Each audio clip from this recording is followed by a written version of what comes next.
Hi masters, మరియు మీకోసం ఛానల్కి స్వాగతం సుస్వాగతం. ముందుగా మన జగద్గురువైన బ్రహ్మర్షి పితామహ పత్రిజీ గారికి, మన గురుమాతకి నా ఆత్మ ప్రణామాలు మాస్టర్స్.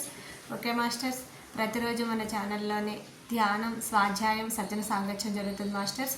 అలాగే జూమ్ సెక్షన్లో పాల్గొన్న మాస్టర్లకి, యూట్యూబ్లో చూస్తున్న మాస్టర్లకు కూడా ధన్యవాదాలు తెలుపుకుందాం మాస్టర్స్.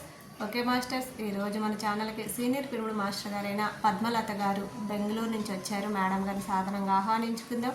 ఈరోజు మేడం చెప్పబోయే టాపిక్ పత్రిజీ గారితో నా మధుర క్షణాలు. ఓకే మాస్టర్స్, ఈ గొప్ప ఆత్మజ్ఞానం అందించడానికి మేడం గారికి వెల్కమ్ చెప్దాం మాస్టర్స్. నమస్తే మేడం, వెల్కమ్ మేడం. నమస్తే. మనందరి గురువు గారైన డాక్టర్ బ్రహ్మర్షి పితామహ పత్రి గారికి, స్వర్ణమాల పత్రి అమ్మకు నమస్కరిస్తూ మీ అందరికీ కూడా నా నమస్కారాలు తెలియజేసుకుంటున్నాను.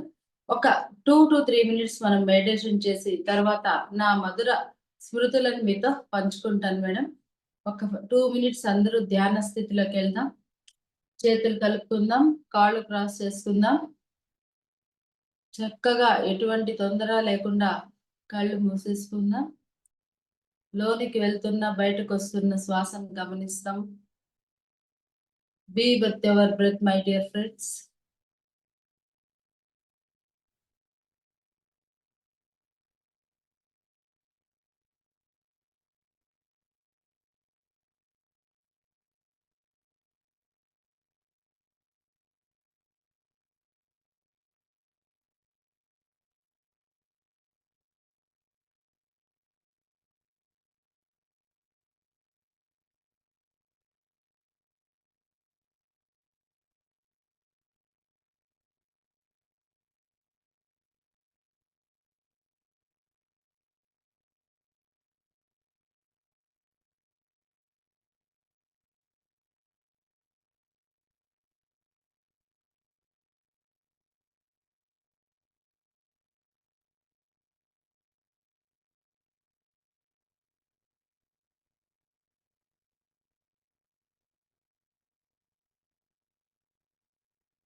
ఓకే మాస్టర్స్, నిదానంగా రెండు కళ్ళని మీ చేతుల్ని కళ్ళ మీద ఉంచుకుందాం.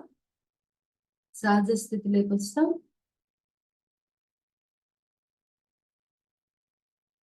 నేను ధ్యానంలోకి మా తల్లిదండ్రుల ద్వారా 1997లో ప్రవేశించాను. అప్పటి నుంచి కూడా ఈ ధ్యాన మార్గంలోనే ఉన్నాను. అంటే పత్రిగారు ఎన్నోసార్లు పత్రిగారిని ధ్యాన యజ్ఞాల్లో వేరే క్లాసెస్ లో కలవడం అంతా జరిగింది. తర్వాత మా ఇంటికి కూడా ఒక 18-19 సార్లు వచ్చారు పత్రి సారు. ఎన్నో సార్లు వంటలు చేయడము, వడ్డించడము, ఇవన్నీ ఎన్నో మధుర స్మృతులు ఆయనతో ఉన్నాయన్నమాట. అంటే ఆయన్ను చాలా దగ్గరగా కూడా నేను అబ్జర్వ్ చేసినాను. అంటే 360 డిగ్రీస్‌లో అంటే 360 డిగ్రీస్ అంటే కంప్లీట్ మ్యాన్ ఆయన అనేది కూడా నేను ఫీల్ అయినాను. ఎలా అంటే ఆయన ఒక మంచి మహా గురువు.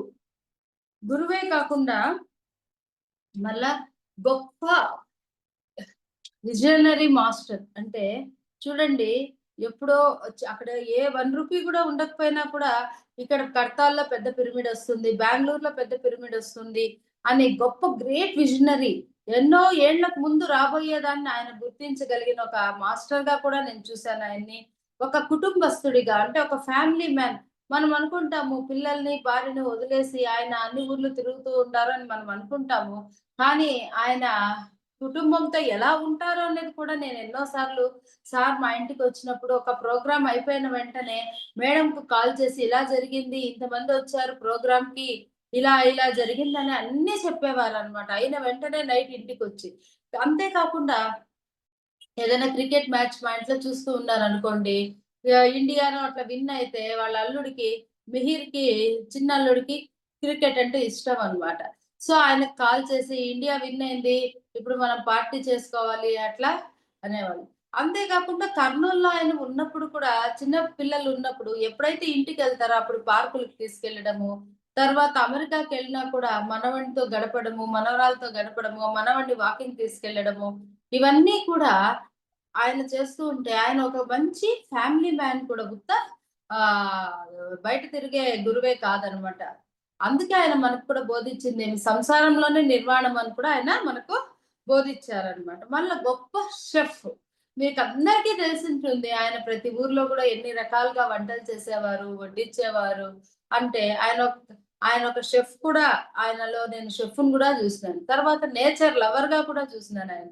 అంటే ఎక్కడ ప్రకృతి అంటే కూడా చాలా ఇష్టపడేవారు. ఇప్పుడు పిరమిడ్ వ్యాలీ అయిపోని, అగస్త్యన్ పిరమిడ్ అయిపోని, మన వశిష్ఠ గౌతమి అన్నీ గూడా ప్రకృతికి చాలా దగ్గరలో ఉండే పిరమిడ్స్ నిర్మాణం చేస్తారు.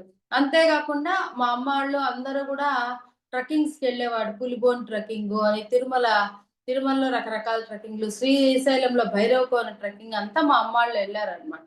అంటే ప్రకృతిని కూడా ఆయన ఎంత ఆస్వాదిస్తారో అని అంటే కొందరిలో కొన్నే ఉంటాయి. కానీ మన పత్రికారులో 360 డిగ్రీస్ అంటే కంప్లీట్ అన్నీ ఉండాయి అనేది నేను బాగా గ్రహించినాను ఫ్రెండ్స్. తర్వాత ఒక గొప్ప మ్యూజిషియన్. మనందరికీ తెలుసు ఫ్లూట్ వాయించడమే గాని, దానిలో రకరకాల రాగాలు, కొత్త రాగాలు కనిపెట్టడము, ఎంతో మంది మ్యూజిషియన్స్‌ను స్టేజ్ పైకి తీసుకొచ్చి మనకంతా పరిచయం చేయడం అంటే, గొప్ప సంగీతకారుడిని కూడా నేను ఆయనలో దర్శించాననమాట. తర్వాత గొప్ప కంపాషన్ ఉండే వ్యక్తి. అంటే కరుణామూర్తి. అంటే ఎక్కడ ఎలా ఉండాలో, ఎంత కరుణతో ఉండేవాళ్ళు అంటే మనందరి పైన ఆయనకు చాలా కరుణ. అందుకే ఎన్ని వేల మైళ్ళ దూరం ప్రయాణించైనా మనకు ఆ జ్ఞానాన్ని బోధించాలని అనుక్షణము తప్పించేవాళ్ళు. రాత్రి నుంచి పొద్దున వరకు, పొద్దుటి నుంచి రాత్రి వరకు ఎంత దూరమైనా ప్రయాణించి నలుగురున్నారంటే కూడా సరే వెళ్లి క్లాస్ చెప్పేవారు. అంటే ఆయనలో ఎంత కరుణుంది. మనమందరము కూడా మోక్షాన్ని పొందల్లా అనే ఆయనలో ఆ కరుణ, ఆ ప్రీతి అన్నీ కూడా నేను ఆయనలో చూసాననమాట. తర్వాత ఒక ఫ్రెండ్. ఆయన ఎంతో మనము కరెక్ట్‌గా సాధన చేసి, కరెక్ట్‌గా ఆయనతో ఎలా మాట్లాడాలో అట్లా మాట్లాడితే, ఆయన గైడ్ కూడా చేస్తారనమాట. మా అమ్మ ధ్యానం కొత్తగా అప్పుడే పరిచయమైంది. అప్పుడు తనకి యుటరస్ ప్రాబ్లమ్ ఉండింది. యుటరస్ ప్రాబ్లమ్ ఉంటే అప్పుడు సారు అన్ని అనారోగ్యాలంతా తగ్గిపోతాయి అని చెప్పారు గదా! కరెక్ట్‌గా ఆమె సాధన చేస్తూనింది. వెళ్లి అడిగింది. నాకు యుటరస్ ప్రాబ్లమ్ గూడా తగ్గిపోతుందా అంటే ఎంత చక్కగా 40 డేస్ నైట్ 12-2 నువ్వు మెడిటేషన్ చెయి. తర్వాత నీ ఇష్టం అన్నారు. తగ్గిపోతుంది అని చెప్పలా, తగ్గలేదు అని చెప్పలేదు. 40 డేస్ చేసిన తర్వాత తనకి పీరియడ్స్ వచ్చింది. నార్మల్‌గా బ్లీడింగ్ ఉండేది. ఏమి ఓవర్ బ్లీడింగు లేదనమాట. అట్లా ఎ మనము కరెక్ట్‌గా ఉండి, కరెక్ట్‌గా ఫాలో అయితే కరెక్ట్ సజెషన్స్ కూడా ఇస్తారు. నాకొకసారి ప్రాబ్లమ్ వచ్చినప్పుడు ఆయనకు ఫోను చేసిన అంటే ఆయన దగ్గర ఫోను ఉండదు. స్పిరిచ్యువల్ ఇండియా ఆఫీస్‌కి ఫోను చేసి మాట్లాడితే ఎంత కరెక్ట్‌గా don't worry madam she is also great master. You are also great soul. Don't worry everything will be settled అన్నాడు. అయినాక కొన్ని 2, 3 ఏండ్లలోనే అవన్నీ కూడా సెటిల్ కావడము స్టార్ట్ అయినాయన్నమాట. కాబట్టి మనము సరిగ్గా ఉండి ఆయనతో ధైర్యంగా మాట్లాడితే ఒక ఫ్రెండ్ లాగా కూడా ఆయన సజెస్ట్ చేయడం నాకెన్నో సార్లు జరిగిందనమాట. పయనీర్ ఆఫ్ సర్వీస్ అంటే ఆయన సేవా చక్రవర్తిగా నేను దర్శించినాను. అంటే మనకు సార్ గూడా చెప్పినారు. సేవా దృక్పథంతో ఉన్నవాళ్ళు, సేవా తత్పరులు, సేవా చక్రవర్తులు. అంటే సేవా దృక్పథంలో ఉన్న అంటే ఇంట్లో పనులు చేసుకుంటూ, వాళ్ళ ఎంజాయ్‌మెంట్స్ చూసుకుంటూ మిగిలిన టైము సేవక పెట్టేవారు. ఇంకా నెక్స్ట్ స్టేజ్ సేవా తత్పరులు అంటే ఎంజాయ్‌మెంట్స్‌ని వదిలేసేసి ఎంజాయ్‌మెంట్‌కి పెట్టే టైం కూడా సర్వీస్‌కి పెట్టేది. సేవా చక్రవర్తులు అంటే ఎంజాయ్‌మెంట్ లేదు. ఇంకా జీవితం నార్మల్ లైఫ్ లేదు. మొత్తం జీవితాన్నే ఆధ్యాత్మిక ప్రచారానికిలో సేవలో మునిగిన వారు మన పత్రి గారనమాట. అంటే ఆయనలో సేవా చక్రవర్తిని కూడా నేను చూసానన్నమాట.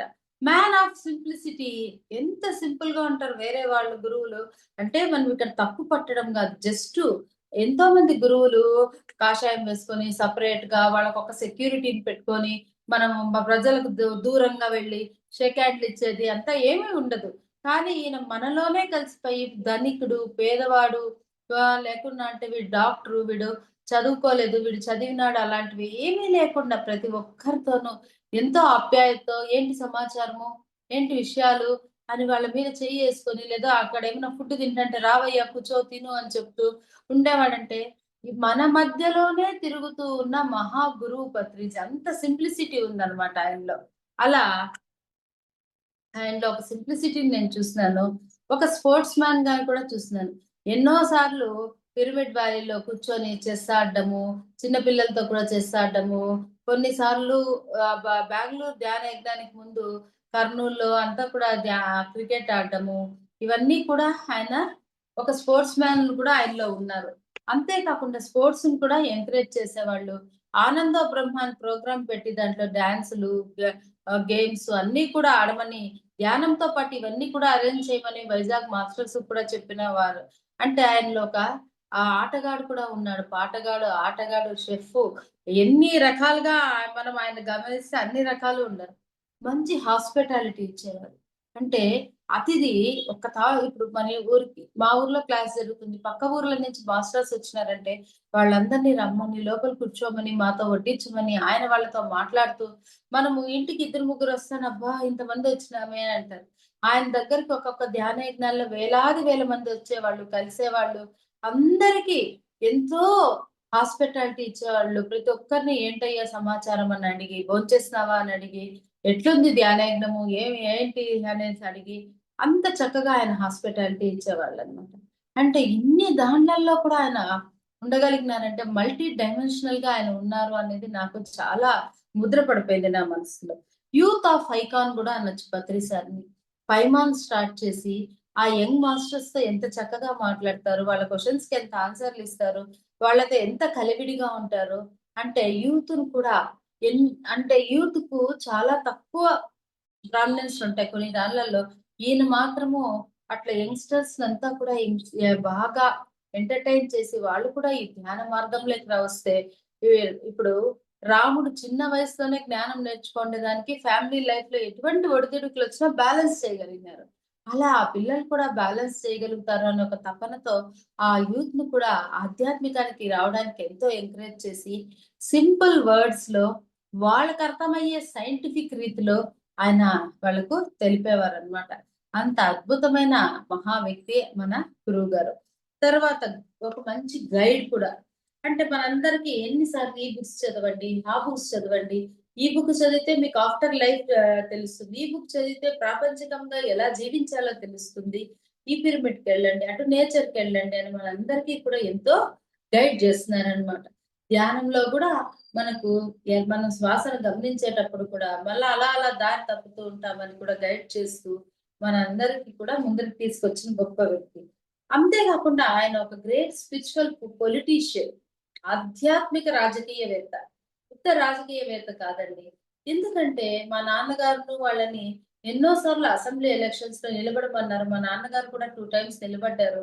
అప్పుడు ఎందుకు సార్ ఇలా ఆధ్యాత్మిక మార్గంలో ఉండేవాళ్ళు ఎందుకు సార్ రాజకీయాల్లోకి వెళ్ళాలా అని ఎవరో క్వెషన్ అడిగినప్పుడు ఆయన ఎంత చక్కగా చెప్పారు అంటే, ఆధ్యాత్మిక వ్యక్తులే రాజ్యాన్ని ఏలితే రాజ్యం సుభిక్షంగా ఉంటుంది. రాముడు రాజ్యం ఏలినప్పుడు ఎంత సుభిక్షంగా ఉన్నింది అట్లా శివ చక్రవర్తి రాజ్యం ఏలినప్పుడు ఎంత సుభిక్షంగా ఉన్నింది. అంటే ధర్మంలో ఉన్న వాళ్ళు రాజ్యం వెళ్తే బాగుంటుంది. కాబట్టి ఆధ్యాత్మిక వ్యక్తులుగాన రాజకీయ నాయకులైతే ప్రపంచమంతా కూడా ఎటువంటి అల్లకల్లోలాలు లేకుండా ఉంటుంది అనేది ఆయన గొప్ప విజన్ అన్నమాట. అందుకు మామూలుగా ఆధ్యాత్మిక వ్యక్తులు రాజకీయాల్లోకి వస్తే వీళ్ళేమప్ప అని అనుకుంటారనే ఫీలింగ్స్ ఏమీ లేకుండా అందరినీ కూడా ఆధ్యాత్మిక వ్యక్తులు రాజకీయవేత్తలుగా మారండి అని కూడా ఆయన ఎన్నోసార్లు ఎలక్షన్స్ లో కూడా అందరినీ నిలబెట్టడం అనేది కూడా జరిగింది. అంతేకాకుండా ఆయన గ్రేట్ స్పిరిట్ అది లిటరేచర్ లవర్. అంటే ఎన్నో సాహిత్యాలను ఇవన్నీ బుక్స్ చదవడంలో కూడా ఆయన ఎంతో ప్రేమించేవారు. ఆ బుక్స్ చదవడము అనేది. ఎన్ని లక్షాంతర బుక్కులు, 1,00,000కు పైగా పుస్తకాలన్నీ చదివి దాని సారాన్నంతా మనకు ఈజీగా అర్థమయ్యేలాగా ఇచ్చినారు. అంటే ఎంత లిటరేచర్ చదివారు. 1,00,000 పుస్తకాలంటే మన జీవితంలో మనం 3,000 పుస్తకాలు కంప్లీట్ చేయాలంటే కష్టం ఉంది. 1000 పుస్తకాలు కంప్లీట్ చేయాలంటే కష్టం ఉంది. అట్లాంటిది 1,00,000 బుక్కులు పైన చదివి ఆ సారాన్నంతా మనకు డికాషన్ లాగా ఈజీగా కాఫీ కలుపుకుంటాం కదా! డికాషన్ అంటే అలా మనకిచ్చినారనమాట. అంటే ఆయన ఆ సాహిత్యాన్ని కూడా, ఆ పుస్తకాలు చదవడాన్ని కూడా ఎంత ప్రేమిస్తారో మనకు అర్థమైతుంది. అంతే కాకుండా ఆయన గ్రేట్ ఆర్గనైజర్‌గా కూడా నేను చూసాను. ఒక ప్రోగ్రామ్ మన ఇంట్లో ఒక ఫంక్షన్ చేయాలంటేనే ఎంతో హడావిడి పడిపోతాము. వాళ్ళను వీళ్ళని పైన కేకలేస్తాము. వాళ్ళు రాలా టయానికి, వీళ్ళు రాలా టయానికి అని ఫోన్‌లు చేస్తాము. పెద్ద పెద్ద ధ్యాన యజ్ఞాలు 11 రోజులు 10,000 మంది, 20,000 మంది, 30,000 మందితో ధ్యాన యజ్ఞాలు కావచ్చు, బుద్ధ పౌర్ణమిలు కావచ్చు, ఎన్నో ప్లేసుల్లో ఎన్నో గొప్ప గొప్ప ప్రోగ్రామ్స్ అన్నిటిని కూడా ఆయన ఆర్గనైజ్ చేశారు. మనందరికీ చేసే కెపాసిటీ కూడా మనకిచ్చారు. ఎవరే వర్క్ చేయాలని కూడా డివైడ్ చేసినారు.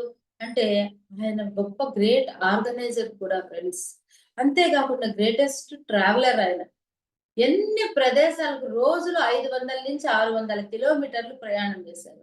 మనం ఒక్కసారి 500 కిలోమీటర్స్ ప్రయాణం చేసి 2 డేస్‌కి వచ్చామనుకోండి, ఎంతో ప్రయాణం చేసినట్లు మనమంతా టైర్డ్ అయిపోతాము. 1 డే రిలాక్స్ అవుతాము. బయట నుంచి ఆహారాన్ని తెప్పించుకుంటాము. అలా చేస్తాం. ఆయన రోజు 500, 600 మైళ్ళు ప్రయాణించారు. అంటే ఎక్కడ రాత్రి 12 గంటలకొచ్చినా అదే హుషారుతో మాస్టర్స్ అంతా మాట్లాడుతూ అంత నైట్ 2:00 వరకు స్పెండ్ చేసి పడుకొని, మళ్ళా పొద్దున్నే యాజ్ యూజువల్‌గా ఫ్రెష్‌గా మళ్ళా వేరే ఊరికి బయలుదేరేవాళ్ళు. అంటే ఆయన గ్రేట్ ట్రావెలర్ కూడా అన్నమాట. అంతే కాకుండా he is great orator. Orator అంటే వక్త. అంటే పబ్లిక్ స్పీకింగ్. అంటే ఎక్కడ ఎలా మనం స్పీచ్ గొప్ప గొప్ప సాంస్క్రిట్ శ్లోకాలన్నీ చెప్పేసి, కష్టమైన సాంస్క్రిట్ వర్డ్స్ అన్నీ చెప్పేసి, ప్రజలకు అర్థం కాకుండా స్పీచ్ ఇచ్చే కన్నా ఆయన చక్కగా ఒక పామరుడికి కూడా అర్థమయ్యేలాగా క్లియర్‌గా, ఈజీ వర్డ్స్‌లో మనందరికీ కూడా ఆ జ్ఞానాన్ని అందించారంటే ఆయన గ్రేట్ ఒరేటర్. అంటే వక్త. ఎక్కడ, ఎలా, ఎవరితో ఎట్లా మాట్లాడాలి అనేది తెలిసిన వ్యక్తి.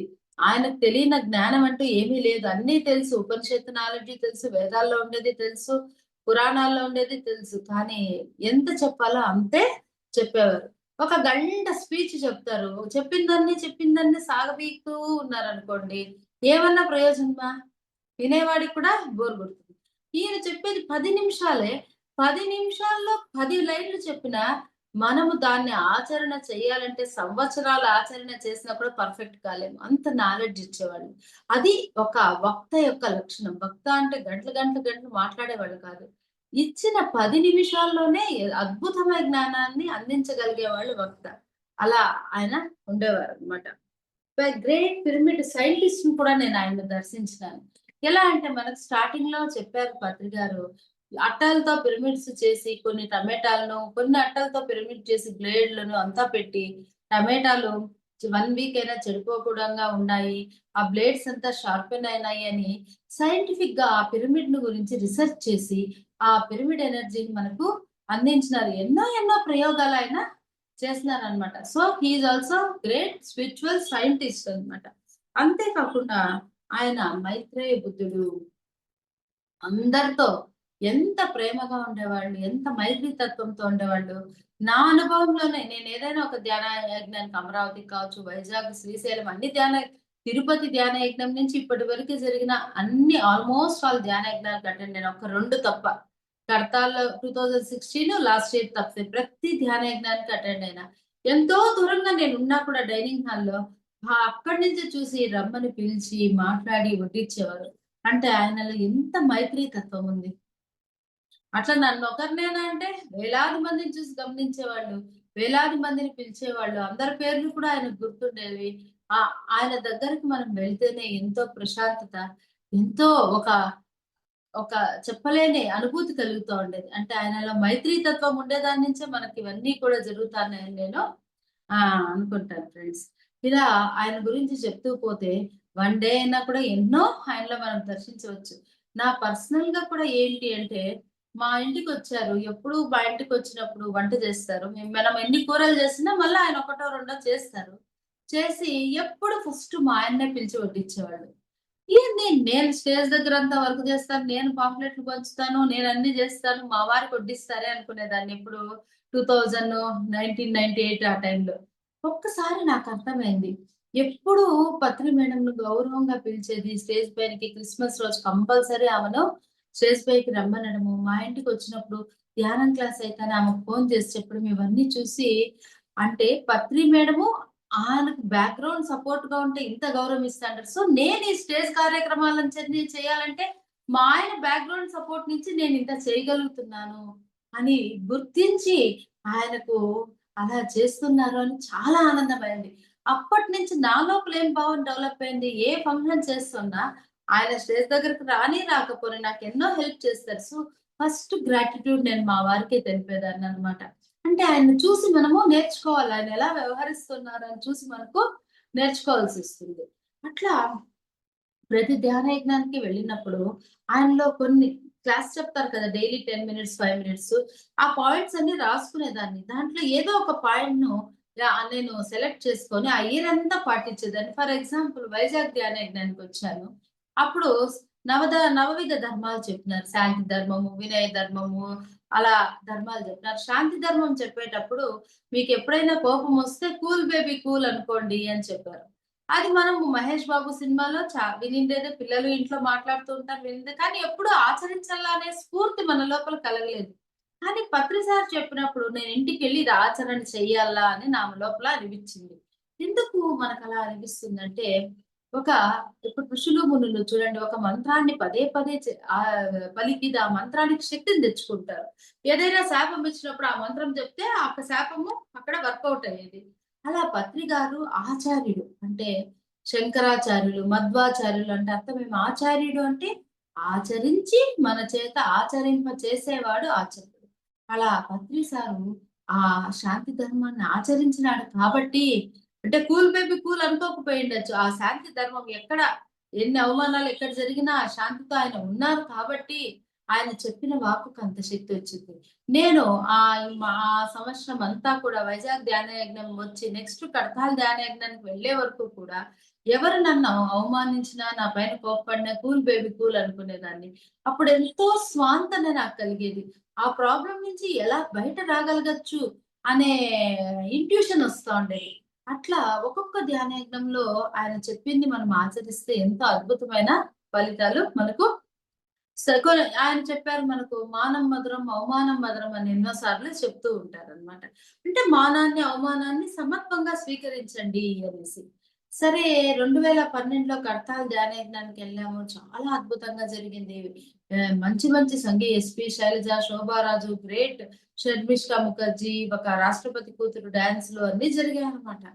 2012 ధ్యానయజ్ఞం అయిపోయింది. 31 ఇంటికొచ్చాము. ఫస్ట్‌నే రకరకాలుగా టీవీ నైన్‌లో అన్ని తావలా కూడా పత్రి గారి గురించి ఏదో విరుద్ధంగా చాలా చెడ్డగా చెప్తూ ఉన్నారు. కానీ అప్పుడు చుట్టుపక్కల వాళ్ళొచ్చి మమ్మల్నంతా అడిగేవాళ్ళు. "ఏంటి మేడం మీ గురూజీ ఇలాగా, అలాగా" అని. నేను అప్పుడు మనసులో ఇదే అనుకున్నాను. మానం మధురం, అవమానం మధురం.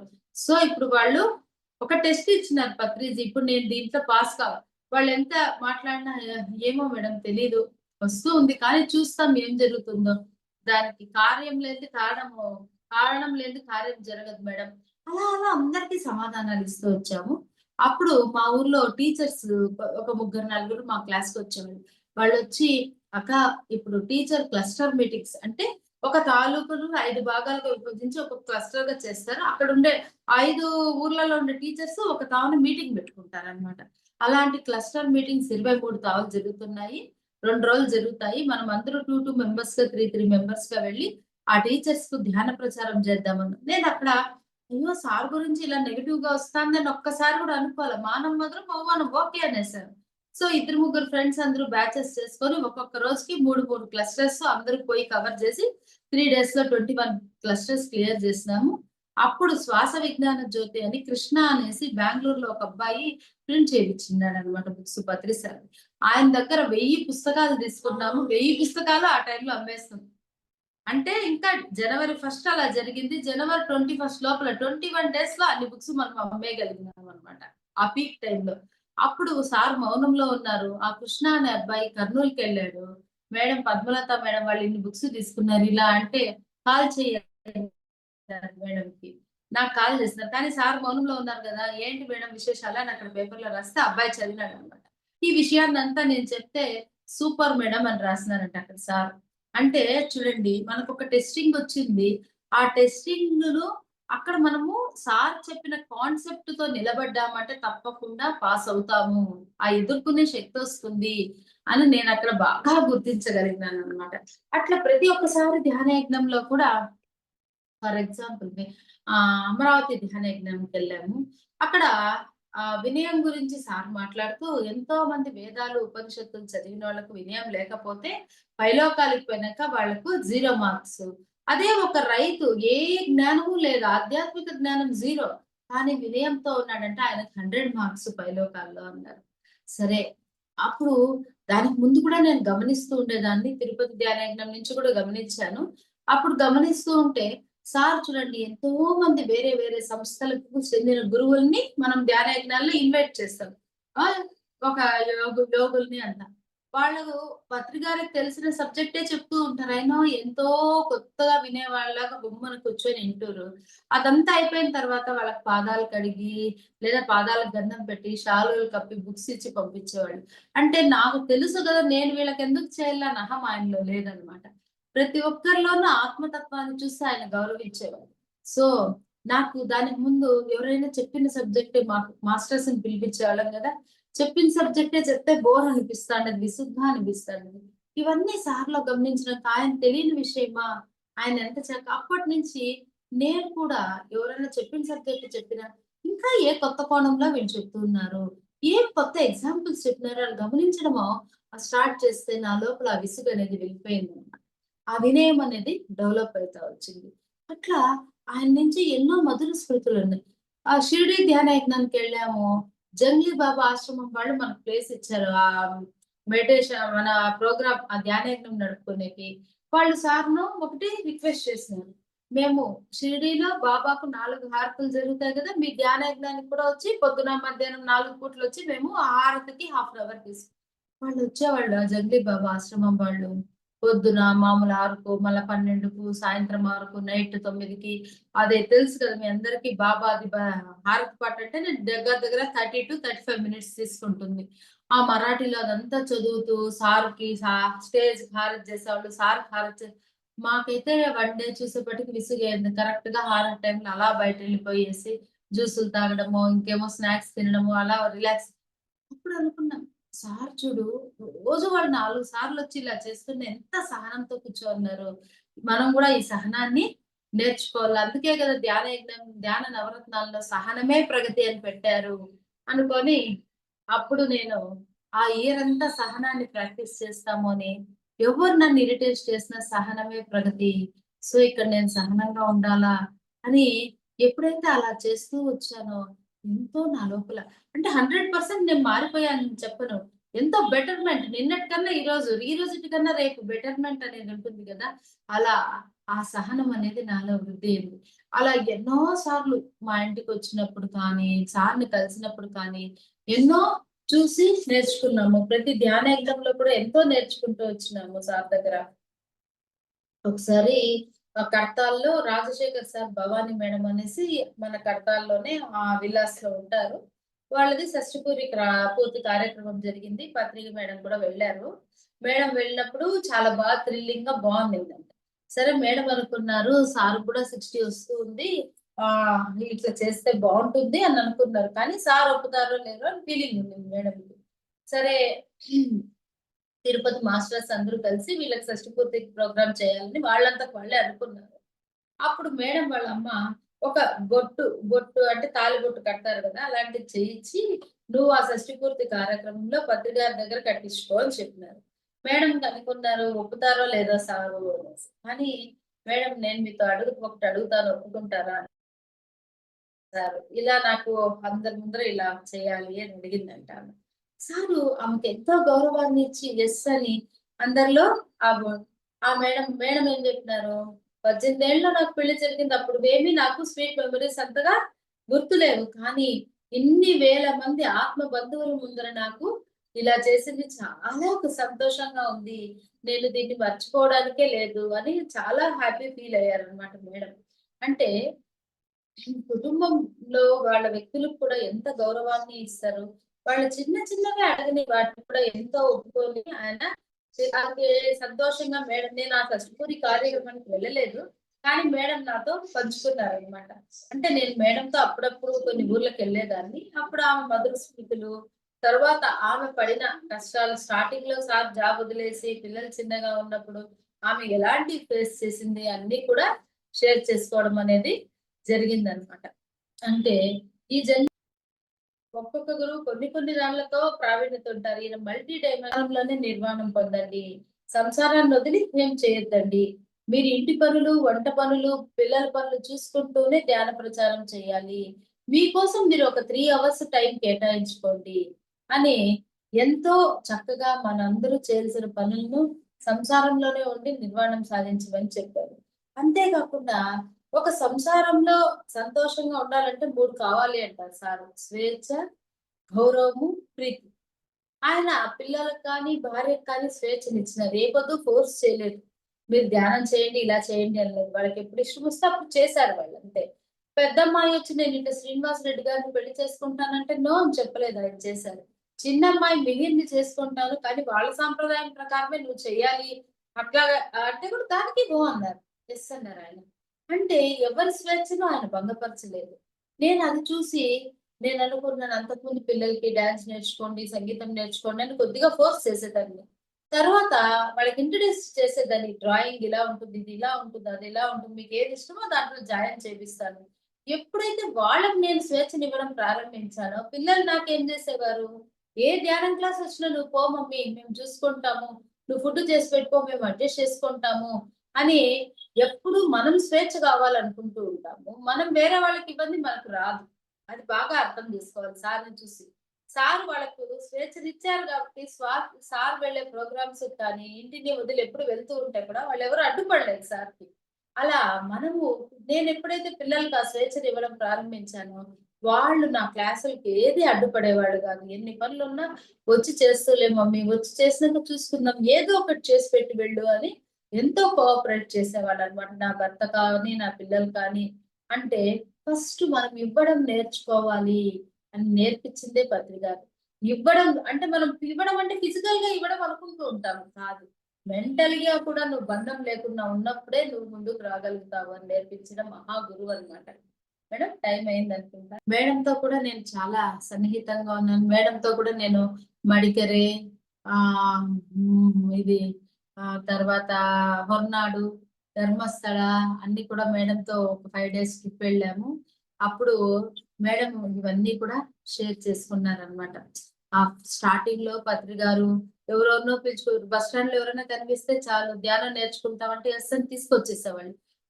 వాళ్ళు ఏమి అని తెలీదంట సార్‌కి తీసుకొచ్చారు. ఒకసారి ఒక ఆఫ్రికన్‌ని తీసుకొచ్చినాడు. ఆఫ్రికన్‌ని ఏదో బస్ స్టాండ్‌లో చిక్కినారు ఆయనకి.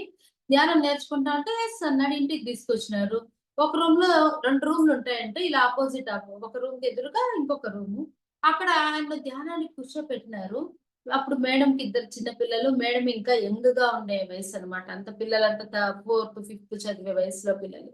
అప్పుడు కొద్దిసేపటికి సార్ వెళ్ళిపోయినారు. ఆ అబ్బాయికి ధ్యానం జెప్పిచ్చేసి బయటెళ్లారు. మళ్ళా 1 అవర్ తర్వాత వద్దామనో ఏమో. ఆయన ఫీలింగ్స్ అన్నీ మేడంకి టచ్ అయితాన్నాయంట. ఆయన మేడంను అనుభవించాలనే ఫీలింగ్స్‌తో ఆయన ఉన్నారు అనేది టచ్ అయితాందంట.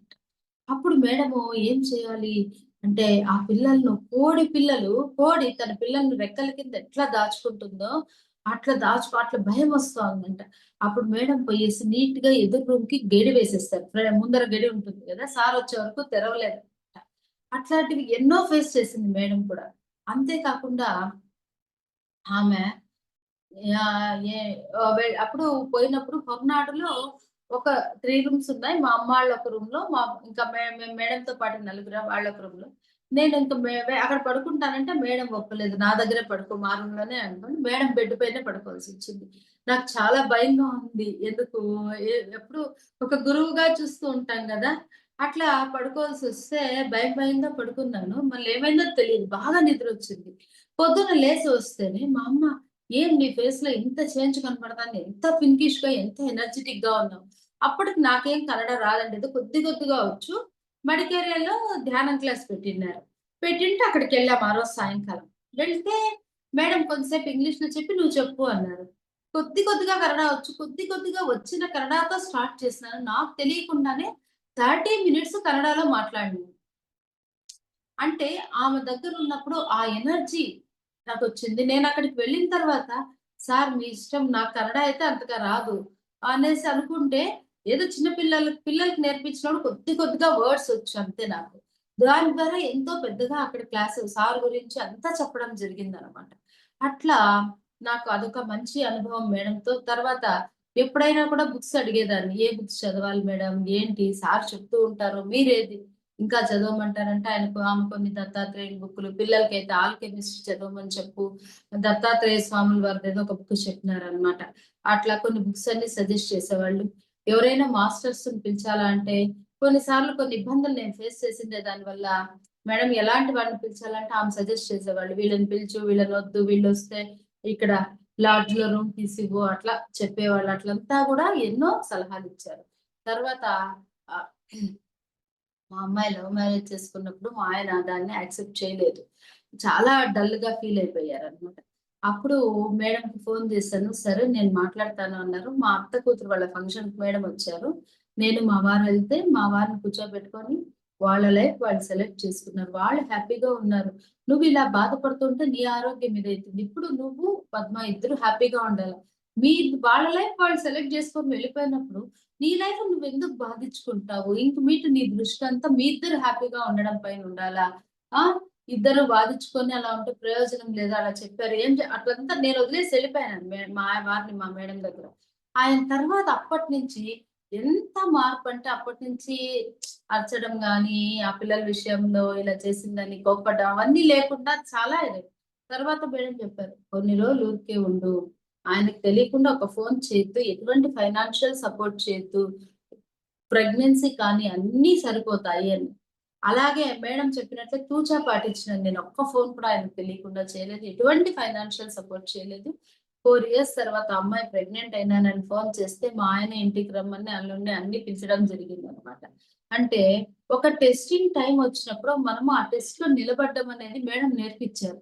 నువ్వు ఎటువంటివి తెలియకుండా చేసినావంటే నీ మీద నమ్మకం వెళ్ళిపోతుంది.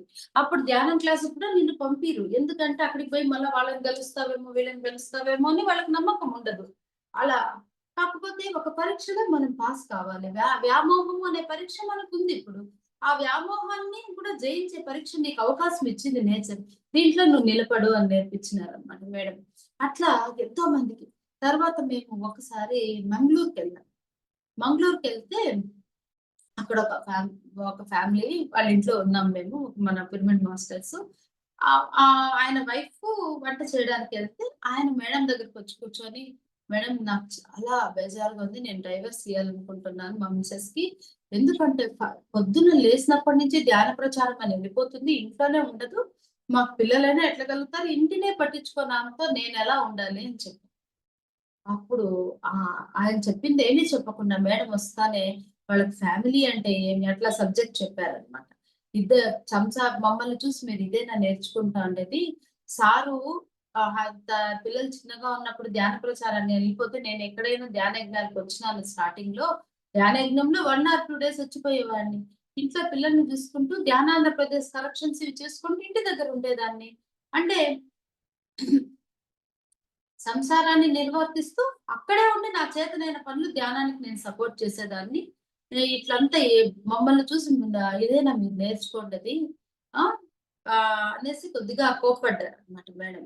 మాతో చూసి మేము ఇద్దరు కలిసే ఉంటున్నాము. వీలైన టైంలో నేను వర్క్ చేస్తున్నా. ఫుల్ టైమ్ ఆయన వర్క్ చేస్తున్నారు. కాబట్టి ఎవరైనా పత్రికారి శిష్యులు అంటే అందరూ వదిలేసేసి ఈళ్ళు బయట తిరుగుతారని కాదు అనుకోవాల్సింది.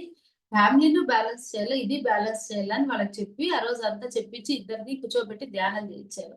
తర్వాత 5 ఇయర్స్ తర్వాత మళ్ళా నేను కట్టాల ధ్యానయజ్ఞంలో వాళ్ళని కలిస్తే, వాళ్ళిద్దరూ కలిసే ఉన్నారు. వాళ్ళకొక అమ్మాయి కూడా పుట్టిందనమాట.